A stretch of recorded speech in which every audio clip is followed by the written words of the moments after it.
外国科学家早就发现会吃塑料的超级蠕虫，也已经证实它们真的可以解决白色污染。这些虫子是如何做到的？既然早就发现了这些虫子，为什么一直都没有推广这种降解塑料的方法呢？这里是知识天梯。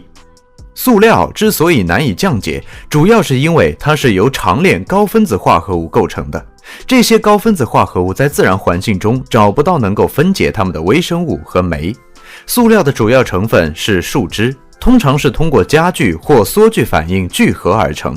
这些树脂的稳定性、抗腐蚀性极强，不会与酸碱发生反应。虽然这让它们成为了一种非常耐用的材料，但也因此在自然环境中很难被分解。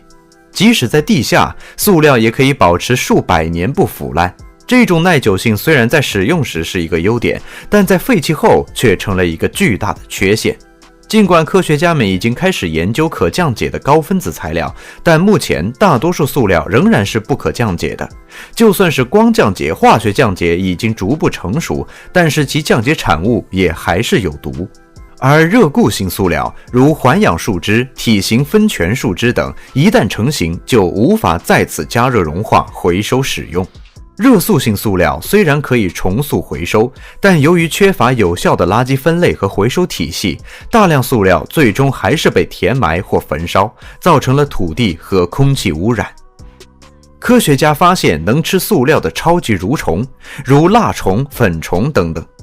这些生物的肠道中含有非常奇妙的酶，能够分解塑料中的化学键，将其转化为较小的分子。所以如果能够进一步研究这些微生物，并应用于塑料的生物降解过程中，或许在未来就能找到一种真正无害的塑料解决方法。目前已知能够消化塑料的虫子主要有蜡虫和黑甲虫的幼虫，包括拟布甲幼虫和深色甲虫的幼虫，它们被称为超级蠕虫。这些虫子能够以聚苯乙烯和聚乙烯等塑料为食，这些塑料通常在自然环境中难以降解。蜡虫是2017年研究人员发现的一种能吃塑料的毛毛虫，它们能够以普通塑料甚至聚乙烯为食。聚乙烯可以说是我们目前最为广泛的一种塑料了。科研人员发现，蜡虫的这种能力归功于其肠道中的某种微生物。而发现蜡虫能吃塑料，还要从一位养蜂人讲起。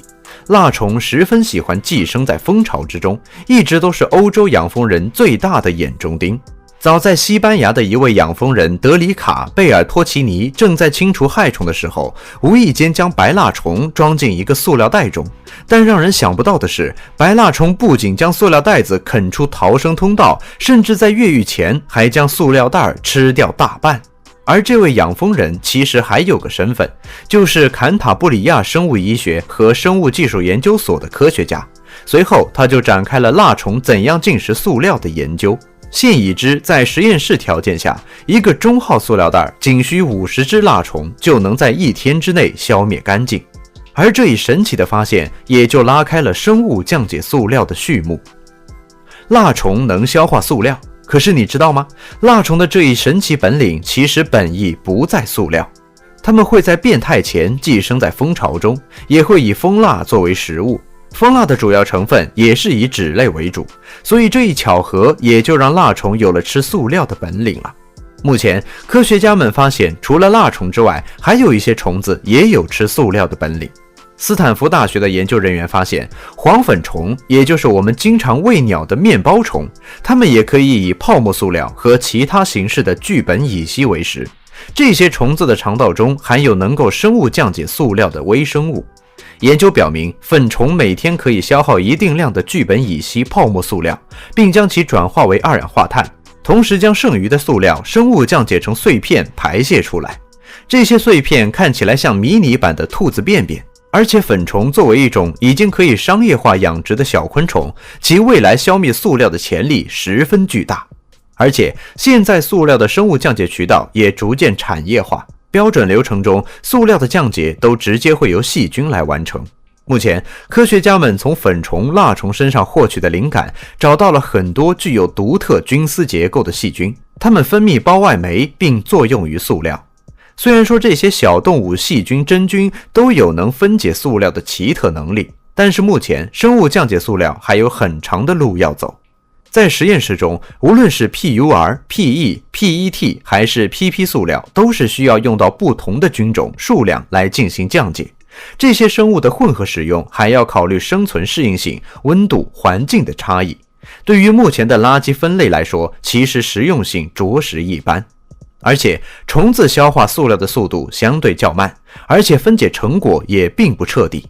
一些残留物可能包含未完全降解的塑料碎片，需要进一步处理才能确保它们不会对环境造成污染。总的来说，虫子消化塑料的方法在解决塑料污染问题上具有巨大的潜力，但要将其应用于实际还是很难。相信在未来，科学家们一定会着手于提高虫子消化塑料的效率，优化处理过程，甚至是垃圾分类的科学方法等方面。只有解决了这些问题，生物降解才能真正意义上的走到我们的生活中来。知识天梯，专注你不知道的食物科普，我们下期再见。